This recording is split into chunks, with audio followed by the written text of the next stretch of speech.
po tayo sa ating message, mga kapatid. So muli po tayong makakarinig po ng salita ng Panginoon at samahan po ninyo ako sa ating passage na sinisiris po 1 Corinthians chapter 6 verses 9 to 11.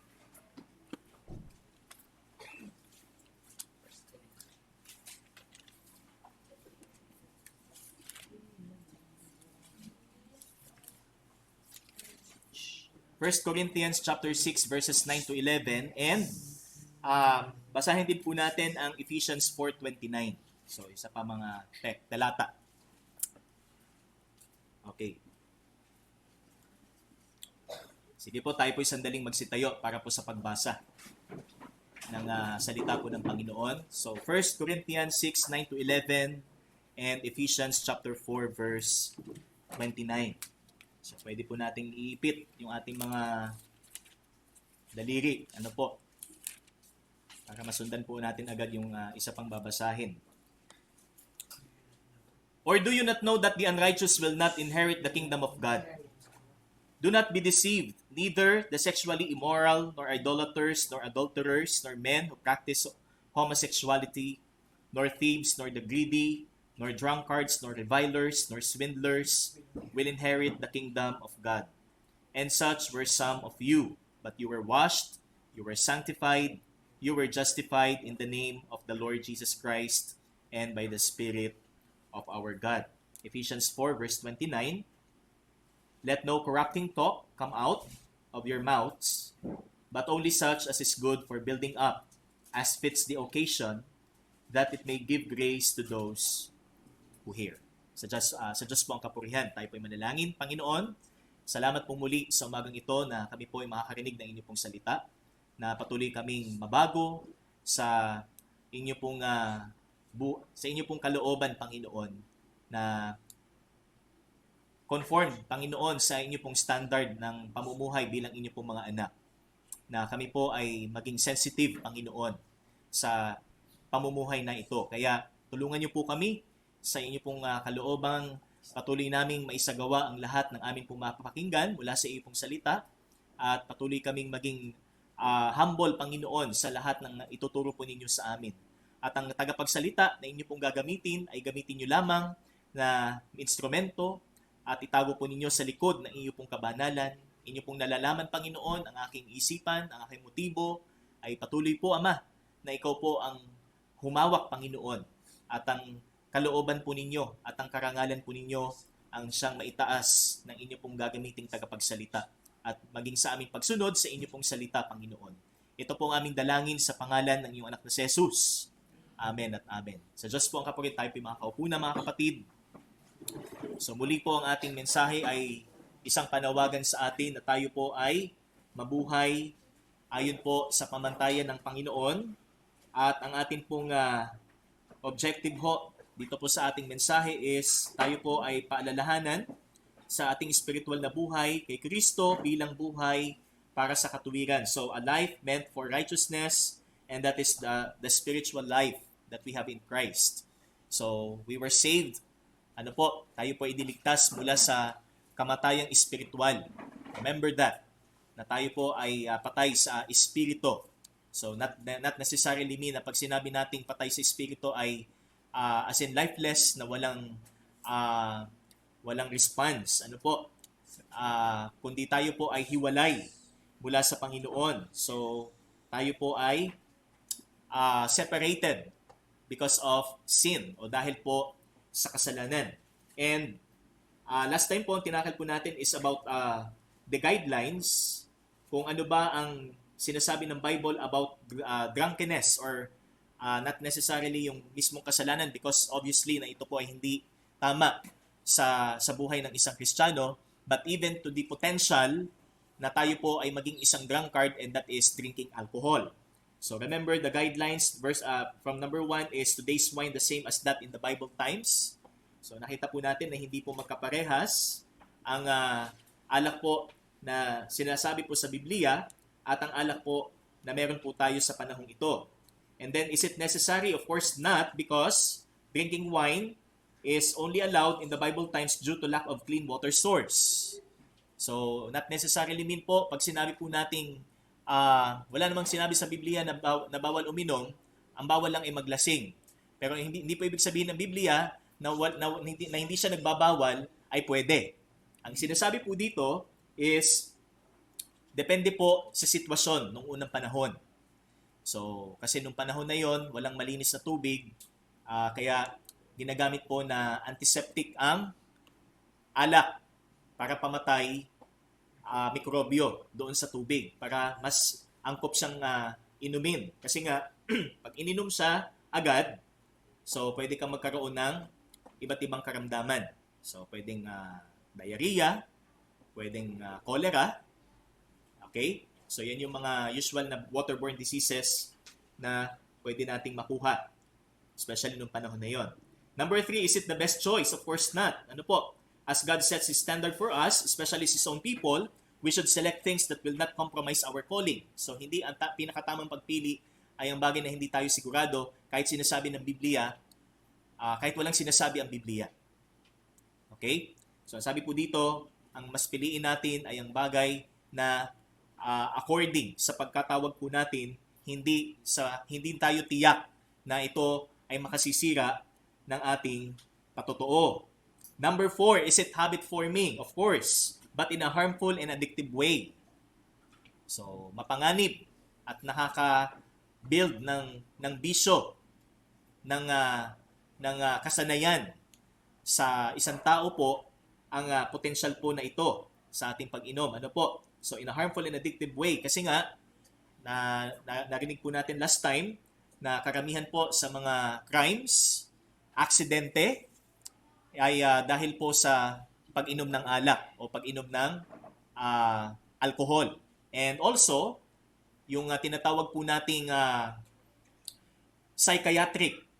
Yan. So yung mga nakakaroon po ng depression, yung mga nagkakaroon ng iba't ibang kaisipan na pwedeng magdala sa kanya sa kapahamakan, so suicide or pwede siyang makapatay ng tao, is also because of drinking alcohol. So, hindi po natin ilalahat, but mataas po ang percentage na magkaroon po ng ganoong case dahil po sa pag-inom ng alcohol.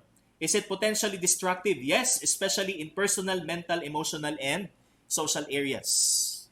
So, talagang nakasisira po ito ng moral, nakasisira po ito ng kaisipan, nakasisira po ito ng relasyon sa ibang tao. Kaya nga, yung mga away-away, di ba? So, dahil din po yan sa alcohol. Will it offend other Christians? Yes. Our liberty may wound weaker Christians' conscience. Therefore, it is better not to do such practice. Kung hindi mo naman sigurado na kung ito ay makasusugat sa budhi ng iyong kapwa mananampalataya, mas mainam na huwag mong gawin. Kahit walang sinasabi ang Biblia na bawal. Kasi nga, ang Biblia po is not a book of do's and don'ts. Pakatandaan po natin yan. Unlike po sa pinanggalingan po natin sa relihiyon, na ang tingin po natin, para tayo po ay makapasok sa langit, ay gawin mo yung bagay na sa tingin mo ay makakapasok sa langit at iwasan mo yung mga bagay na magdadala sa iyo sa impyerno. So, hindi po by doing or by not doing ang salvation. So, that is by grace, biyaya po ng Panginoon. Kaya, hindi po ibig sabihin na kapag halimbawa, yung tinatawag po nating testimony ay pwede nating gamitin as excuse para gawin po natin yung ating Christian liberty. So, better not to do because most often, nasasaktan po ang ibang Kristiyano na iba ang kanilang pananaw. Okay? Kaya maging maingat din po ang bawat isa sa atin. And will it harm my Christian testimony? Yes. Instead of choosing to exercise our liberty so as not to offend our unbelieving friend or relative, build an example of genuine love and care to your brother or sister by resisting from drinking. Kahit sa tingin mo, ako naman ay mature na mananampalataya, hindi naman mawawala ang aking kaligtasan kung gagawin ko yon. Pero kasama mo ang iyong kapatid at alam mong masasaktan siya, di ba? So, mas mainam na iwasan po natin upang madala natin. Ano po? Hindi lang yung kapatid natin sa Panginoon, so ma-encourage siya, ma-edify siya, kundi maring paraan din ng Diyos ito dun sa iyong unbeliever na kaibigan. Di ba? Para siya ay makakilala sa Panginoon by setting an example kung paano mo mahalin at protektahan ang iyong kapatid sa kanyang konsensya. Amen? So yan po yung 7 guidelines. Ano po? So meron pa pong nalalabing 2. So 8 and 9. So we have, is it right? Okay, ito ba'y tama? So having all the preceding guidelines, kailangan nating tanungin, finally, is it right for me to drink at all? Kailangan ko pa bang uminom? Kahit wala ang sinasabi ang Bibliang bawal. Kahit hindi naman mawawala ang ating kaligtasan. Ano po? So, is it right? Tama pa ba? Again, kung iisipin po natin na ang ginagawa natin ay, sabi dito, something that we do as not bad, sabi nga, as hindi naman masama, pero ito ay bothersome, so hindi tayo tiyak kung ito ba ay talagang tama. Kasi madaling sabihin na, okay lang. Kasi hindi naman mawawala ang aking salvation or hindi naman ako naligtas sa gawa. Pero kung ito ay, kumbaga, nagbibigay sa atin ng, kumbaga, hindi natin tiyak kung talaga bang ito ay dapat o hindi. So yun yung tinatawag nating bothersome. Okay? So yan yung sinasabing dapat maging maingat po tayo because kapag ginawa natin, nagkakasala po tayo. Ano po? Sabi po ng Romans chapter 14 verse 23, he who doubts is condemned if he eats because his eating is not from faith and whatever is not from faith is sin. So, applicable din yan sa pag-inom ng alak. Kung, sabi dito, nag-aalinlangan ka, okay, sa iyong pag-inom at hindi ito sa pananampalataya, ito ay kasalanan. Kaya better not to do. Okay? Kasi nagkakasala ka sa Panginoon kung ginagawa mo labag sa iyong budhi o sa iyong konsensya. Ano po? Kung tama naman sa iyong konsensya, kung meron kang clear conscience, pero naka-offend ka ng iyong kapatid, kasalanan pa rin. Di ba? So, ibig sabihin, pwedeng may lusot, pwedeng may mga palusot ho tayo, but in the end, magkakasala pa rin tayo. Di ba? That's why, yung conscience po, mga kapatid, is a God-given alarm. Ano po? So, bahagi ito ng ating pagkatao na nagsisilbing alarma po mula sa Panginoon upang magsilbing bantay ho sa atin laban po sa pagkakasala.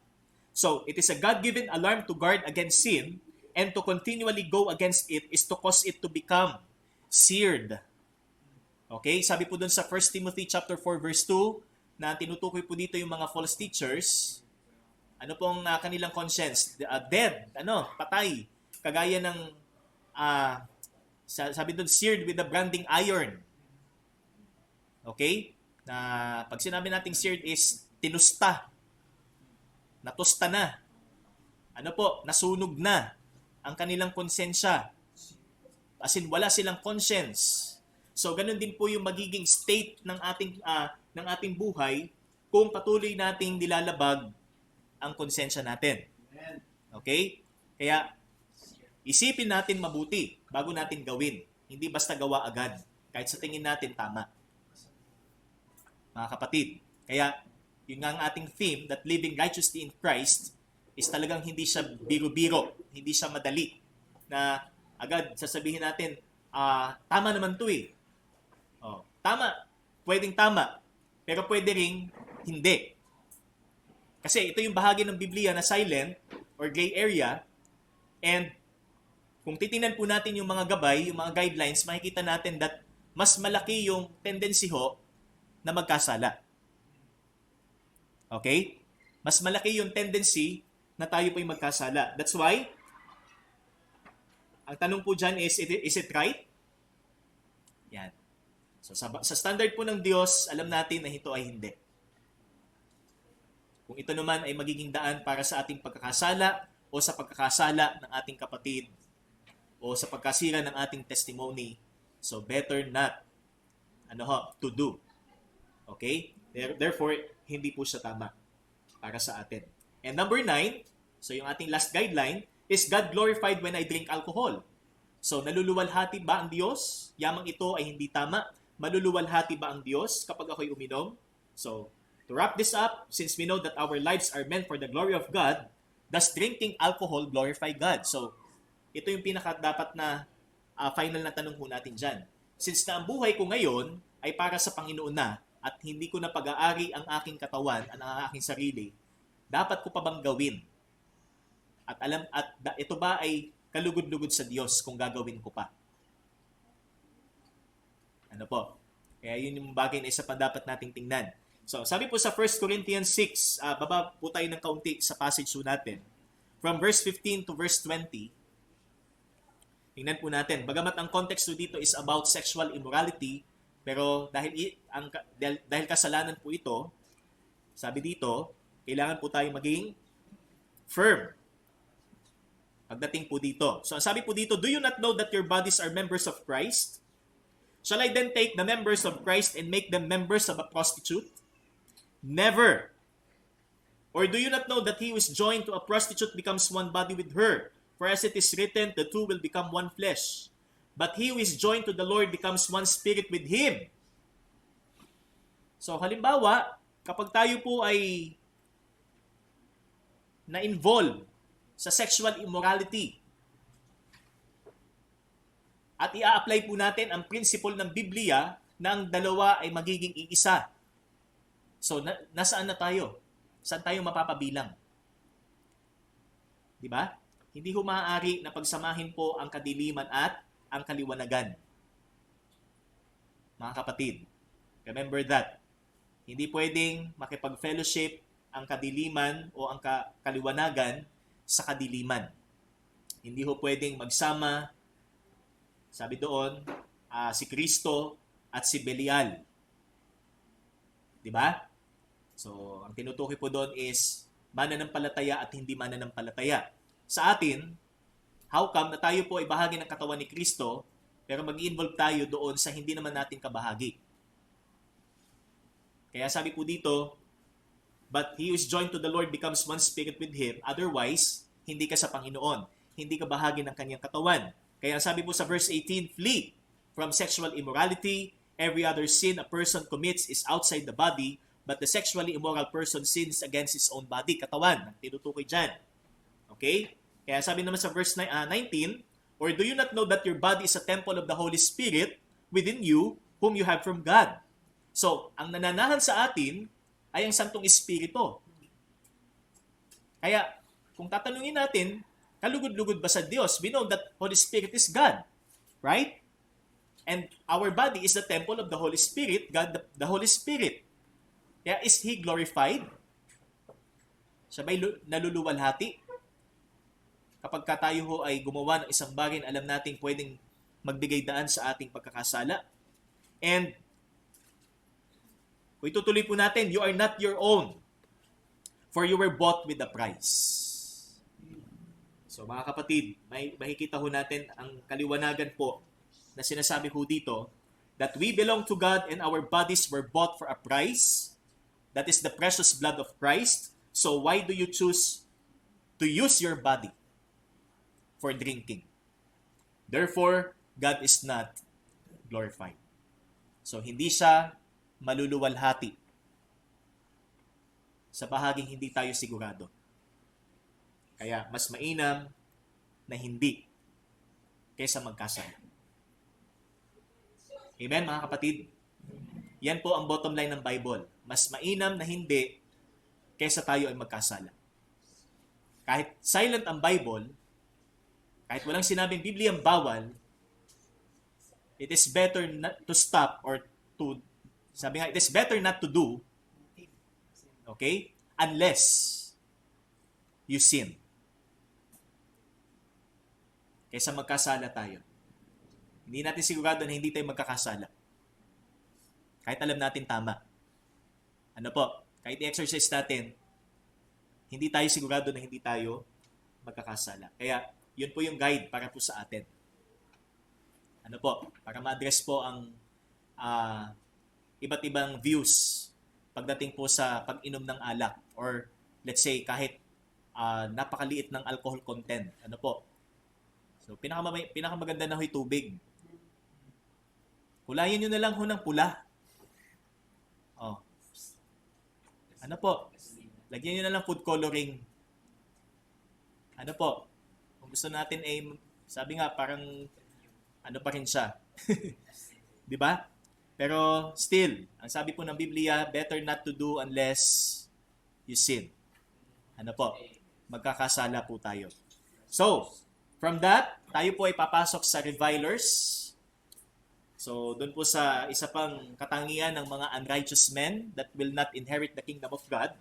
So, from the Greek word loidoros, and that is used in the New Testament to describe a person who is verbally abusive or slanderous. So, kapag sinabi nating revilers ay mga taong mapanirang puri. Yan. Pag sinabi po nating slanderers, mapanirang puri. Sinisira nila ang reputasyon ng kanyang kapwa. In this case, kapwa niya Kristiyano. Kapag ganyan ang kanyang karakter, mga kapatid, dapat po tayong mag-isip. Ano po? Dapat siyang mag-isip. It characterizes individuals who engages in reviling or insulting others, often with malicious intent. So, ang intensyon niya ay hindi maganda, kaya siya naninira, nangiinsulto ng kanyang kapwa. Kasi, pag sinabi po nating reviling, marami po itong halimbawa. Ano po? So, pwedeng, halimbawa ay gossips. Isang halimbawa natin dyan ay chismis. Magkakatha tayo ng kwento tungkol dun sa tao na hindi naman natin kilala yung tao. O di kaya, kilala natin yung tao, hindi naman natin kinumpirma dun sa mismong tao kung totoo o hindi. Nagpapaniwala agad tayo. So that's a form of reviling. O di kaya, talagang tahasan. Ano po? Na talagang sinisiraan niya ang kanyang kapwa. In the Greco-Roman world, verbal abuse and slander were common in public discourse. So, nung unang panahon, madalas po at normal po na magkaroon ng mga tinatawag nating slanders or slanderous conversation between people.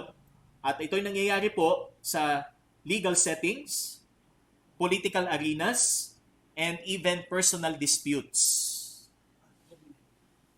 Ano? So, yun po ito yung nangyayari po before na hanggang ngayon nangyayari pa din. So ito yung bagay na dapat ay mag-ingat po tayo, mga kapatid. Sapagkat ito yung kasalanan ho na magdi-distinguish o yung isang kasalanan po na magdi-distinguish kung ikaw talaga isa Diyos o hindi. Kasi ang hangad ng isang Kristiyano ay ma-edify ang kanyang kapatid sa Panginoon. Samantalang itong slanderous na person, ang gusto niya ay wasakin ang kanyang relasyon sa kanyang kapwa. So, taliwas sa kalooban ng Diyos. Ang gusto ng Panginoon ay ma-restore yung relationship. Ang gusto naman ng slanderous person, talagang punitin, wasakin ang relasyon na meron siya. Okay? Such behavior was seen as a means to assert dominance or discredit opponents. So, siraan ang kanyang reputasyon. Ito yung kanyang ginagawa para siya naman ang umangat. At sabi dito, to assert dominance. So, maging domineering ang kanyang impression. Para siya yung magiging kapanipaniwala, para siya yung dapat pakinggan para sa kanya. So, yun yung intention po ng isang slanderer. However, the early Christian community was called to a higher standard of conduct, emphasizing speech that edifies and builds up rather than tears down. So, ang isang keyword natin dyan is the word edification. So, the word edification means build up, building up. Ano po? Itinatayo natin, itinataas natin ang ating kapwa, ang ating kapatid sa pananampalataya. Hindi natin binabagsak. Dapa na nga, niyuyurakan pa. So, hindi dapat sa isang Kristiyano. Ephesians chapter 4 verse 29. Binasa po natin kanina. So, ang sabi po dyan, let no unwholesome word proceed from your mouth, but only such a word as is good for edification according to the need of the moment, that it may give grace to those who hear. So, mayroon po tayong 4 na katotohanang makikita dito po sa talata. Ano ba dapat ang pananalita ng isang Kristiyano? The words of a Christian must be. Okay? So, makikita po natin sa ating screen. So, sabi dyan, the words of a Christian must be first, wholesome, edifying, appropriate, and gracious. So, 4 na katangian na sinasabi po sa talata. Una, wholesome. So, what do we mean by wholesome? Pag sinabi po natin wholesome, kung titingnan po natin sa Greek word, ang ibig sabihin po ng unwholesome po dun sa text is rotten. Bulok. Yan. Narinig na natin yan dati, Bulok. Mabaho. Basura. So that is the Greek word for that unwholesome. Okay? For the word unwholesome. So, ang sabi po dito is, your speech must be wholesome. That is a negative command urging us to stop being corrupt from talking. Yes, galing tayo sa pagiging bulok. Pero wag naman nananatili ho sa pagiging bulok. Wag naman yung pananalita natin ay habang buhay bulok. Doon na tayo galing. Ba't magpapakabulok pa rin sa ating pananalita? Bakit magpapakabulok pa rin tayo sa ating conversation? Sa pakikipagtalastasan natin sa tao? Ano po? Yan po italiwas sa sinasabi po ng salita ng Panginoon. The Greek word refers to that which is spoiled or rotten. Katulad po ng isang pagkain o klase ng pagkain na hindi na talaga pwedeng kainin. Halimbawa, gulay na matagal na ho nakastock sa ref. Tapos gusto mong magluto. Kita mo marami ng itim. Ano po? So, hindi na safe na lutuin at kainin. O di kaya, nakapagsaran ho tayo ng 1 linggo na ilagay ho natin sa ref. Gutom ho tayo. Of course, hindi na ho siya pwede. Ano po? Mapera kung gamot yan, abutin na ilang taon. Sabi nga, matagal ang expiration. Pero sabi po dito, not suitable for our consumption and ready for disposal. So yun po yung talagang hindi siya katanggap-tanggap sa tenga. Ano po? Yan po yung tinatawag nating unwholesome word na dapat po ay hindi lumalabas sa ating mga bibig. So, nor is it fitting for you to use language which is obscene, profane, or vulgar. Rather, you should give thanks to God. Ephesians 5:4. Huwag tayong gagamit ng pananalitang bastos. Huwag tayong gagamit ng pananalitang double meaning.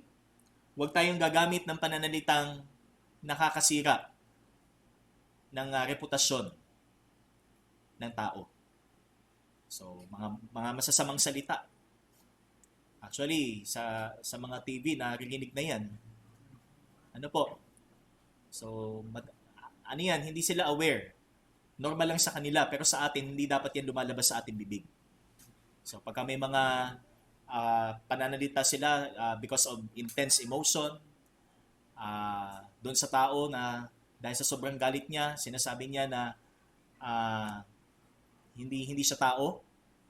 Di ba? So, that is considered as unwholesome word. Para sabihin natin yan sa isang tao.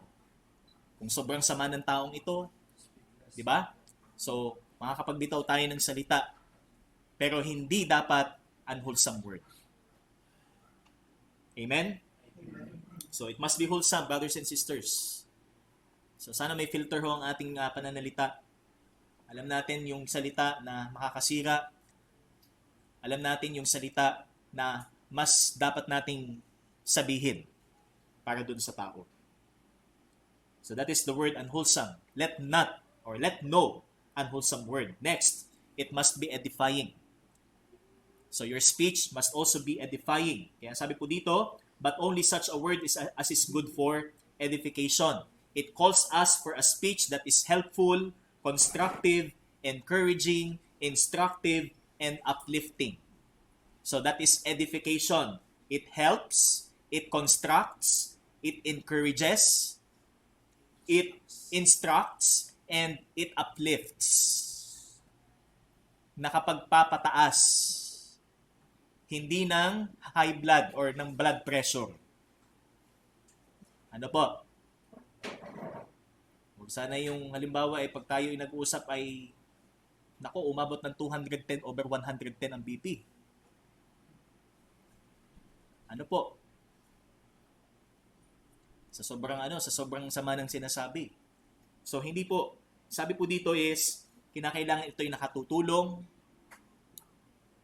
ito ay nakakapagpatibay, ito ay nakakapagpalakas, ito ay nakapagtuturo, at ito ay, sabi dito, uplifts.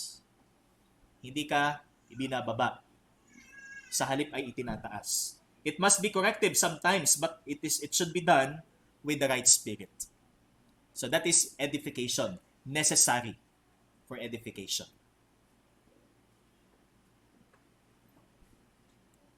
Ano po sabi sa Proverbs 25 verse 12? Like an earring of gold and an ornament of fine gold is a wise reprover to a listening ear.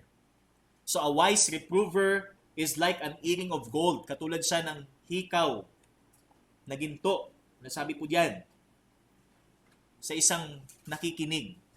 Pero kung ang lumalabas sa kanya ay masasamang salita at nakasisira sa kanyang pagkatao, hindi siya magandang palamuti na mailalim tulad. Kaya sikapin natin sa ating pananalita na ito ay makapagpapatibay at makakapagpataas sa Kanya. So, hindi po ang church is isang, let's say, kumbaga, konseho para husgahan agad ang tao kung siya ay sa Diyos o hindi. Hindi siya isang assembly para sabihin niya ang isang tao kung siya ay ligtas o hindi. Yan po ang dapat nating ma-build dito sa gawain. Ano po? Ang kalipunan po ng mga niligtas ng Panginoon ay hindi po pinag-isa para diktahan ang isang tao dahil sa kanyang kahinaan kung siya ay ligtas o hindi. O kung siya ay sa Diyos o hindi sa Diyos. Maaaring ang kanyang ginagawa ay pagkakasala sa Panginoon. Pero hindi nangangahulugan na ang kanyang kaligtasan ay wala sa Panginoon. Okay? Sapagkat alam po natin that ang Panginoon pong higit na nakakaalam dyan. Pero sa isang banda, sabi po dyan, tayo po'y maging maingat sa kung paano po natin i-encourage po natin ang ating kapatid at kung paano po natin poprotektahan ang ating relasyon sa Kanya. Okay? Then number 3, your speech must be appropriate. So, first we have, it must be wholesome, hindi bulok, okay? Hindi nakakasira. Ikalawa, it must be appropriate or it must be edifying. It builds up, it encourages, sabi nga. And number 3, ano dyan nakalagay? Appropriate. Your speech must be appropriate. So, hindi porket tama ang sinasabi mo, tama siya.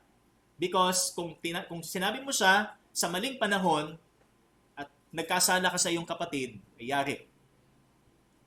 Kaya kailangan maingat din po tayo kung kailan at kung dapat ba nating sasabihin yung dapat nating sasabihin. So it calls for a speech that is fitting for the situation so that it constructively contributes to all. So constructive, hindi siya destructive. Kaya hindi porket tama ang sasabihin, pero mali sa panahon, edifying and wholesome. Di ba? Pero kinakailangan ng ating pananalita is fitting for the situation. Ginagamit natin ang tamang sandali para po hindi siya masaktan. Ano po? Some things, though they may be wholesome and absolutely true, are better left unsaid. So, mas maganda na hindi natin sabihin kung sa tingin natin hindi panahon. Kahit alam nating tama para sa Kanya.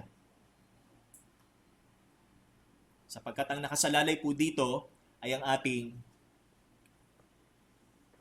testimonya para sa Kanya. Kaya mga kapatid, mag-ingat po tayo sa ating pananalita. Sabi po ng Santiago, ang dila ay apoy. James chapter 3. Alam po natin ang katangian ng apoy. Mula lang yan sa usok, nagiging apoy at nagiging kalaunan, forest fire. Di ba? Pwedeng makasira ng mga tahanan, pwedeng makasira ng mga kagubatan, at nakamamatay. Ganun po ang dila ng tao. Sa isang salita lang po, pwedeng may matay. Ano po? Sa isang salita lang, maraming relasyon ang pwedeng masira. Sa isang maling istorya lamang, pwedeng may hiwalayang mangyari sa kapatiran. Kaya maging maingat po tayo sa bahaging ito. Huwag tayong maging instrumento ng pagkasira o ng pagkakahati-hati, kundi ang itaguyod po natin ay ang pag-ibig at pagkakaisa mula sa Panginoon. Like apples of gold in settings of silver is a word spoken in right circumstances. Proverbs 25:11. So a word spoken at the right, sabi nga, at the right circumstance is like apples of gold. So maganda, sa makatuwid ay mainam na ang isang salita sa tamang panahon kung ito'y sabihin, kumpara sa tamang salita na mali sa panahon. And number 4, your speech must be gracious. Kailangan ito ho ay mapagbiyaya. Tayo ho ay nabibless kapag ka nakikinig po ang ating mga sinasabi. So, sabi po doon sa last part ng verse 29, that it may give grace to those who hear. It calls for a speech that is loving and caring. Hindi lang basta tayong magaling magsalita, hindi lang basta tayong nagdadaldal. Pero hindi naman po tama tayong maging tahimik. Naalala ko po yung sinabi dati ng isang dati nating kasama sa church, more talk, more mistake. Less talk, less mistake. No talk, no mistake. Pero meron tayong bibig na ibinigay ang Panginoon para magsalita. At dahil ibinigay ito ng Panginoon sa atin, gamitin natin. Hindi tayo tinawag ng Panginoon para maging tahimik. Hindi tayo tinawag ng Panginoon para maging tikom. May boses tayo, may bibig tayo, gamitin natin alinsunod sa kalooban ng Diyos. Mga kapatid. Kaya, number 4, it is, sabi nga, it should be or it must be gracious. Hindi lang basta tayo nagsasalita, hindi lang basta tayo salita ng salita, kahit sa tingin natin ay tama, kailangan may pagmamahal. Ephesians 4:15, speak the truth in love. Amen? Amen? Amen.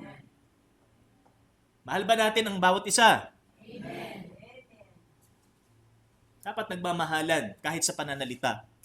Hindi yung ang ganda ng relasyon pagkaharapan, pagtalikuran, ang daming sinasabi. Chut. Yan. Ano po? Yung mga bla bla bla. Mga kapatid, ay maging maingat. Raw truth is seldom appropriate and is often destructive. Raw truth is seldom appropriate, and often destructive. Yun ang mahirap. Alam mo lang ang totoo. Ano po? Alam mo lang ang totoo, tingin mo lang ay totoo, tingin mo ay tama, but without love, kung walang pag-ibig, wala itong may dudulot na mabuti sa tao. Kaya ang isang mature na mananampalataya, sabi dito, a mature Christian speaks not only the truth, but the truth in love. Not only the truth, but the truth in love, brothers and sisters. Maging instrumento tayo ng pagmamahal sa pamamagitan ng ating labi. Hindi tayo maging instrumento ng galit. Mahilig na tayong bumato ng masasakit na salita doon sa mga taong kinagagalitan natin. At ginagamit pa natin ang Panginoon. Ginagamit pa natin ang church. Ginagamit pa natin ang pulpito para siraan ang ibang tao. Yan ay isang malaking paglapastangan sa Panginoon. Okay? Kaya, again, as a reminder para po sa ating lahat, huwag sanang mula sa isang salita na hindi natin maalis sa ating bibig at ikakatwiran natin na tayo tumanda na kaya hindi na natin maialis. Baka dumating sa point na masira ang relasyon natin sa ating kapatid sa Panginoon dahil sa pananalitang ito o dahil sa salitang ito. Okay? Let no unwholesome word proceed from your mouth, but such as is good for edification, according to the need of the moment, so that it may impart grace to those who hear. Be gracious. Okay? Be gracious. Mga kapatid, sa ating bibig, upang hindi tayo mapabilang sa sinasabi po ng ating passage, those people will not inherit the kingdom of God if they keep on reviling and slandering people. Dahil nilalarawan lang nito ang tunay na kalagayan ng kanyang puso. Reflection po ito ng kanyang tunay na kalagayan bilang isang tao. Kung siya ba'y tunay na sa Diyos o hindi. Unless, by the grace of God, we stop and we seek righteousness. Ang hinahangad natin ay matuwid sa Panginoon kahit sa bahagi ng ating pananalita. Next Sunday po, swindlers. So ito yung topic natin next Sunday, swindlers. Ano po? Dapat ba na ang Kristiyano ay mabuhay pa rin sa pagiging swindler o sa pagiging scammer? Ano? Nabubuhay sa panluloko ng kanyang kapwa? Ginugulangan? Yan yung word eh. Ginugulangan niya ang kanyang kapwa. So that is on next Sunday. Tayo po'y manalangin. Aming Diyos, salamat po sa inyo pong salita. Salamat, Panginoon, muli sa inyo pong pagtuturo sa amin na kami mabuhay according to your will, Panginoon. Sa inyo pong pamantayan kami patuloy na humilig at hindi sa amin sapagkat kami po ay madalihong maligaw, Panginoon, sa lahat ng amin pong iniisip at sa amin pong mga nararamdaman. Kaya gabayan niyo po kami sa pamumuhay na angkop bilang inyo pong mga anak. May lapat namin to sa aming mga buhay, maging maingat kami sa aming pananalita para sa aming mga kapatid upang ang maitaguyod po namin sa aming buhay ay ang inyo pong pag-ibig at ang pag-iisa po namin, Panginoon, sa inyo pong katawan. Kaya purihin kama sa lahat ng ito sa pangalan ng iyong anak na si Jesus. Amen at amen. Purihin po ang Panginoon.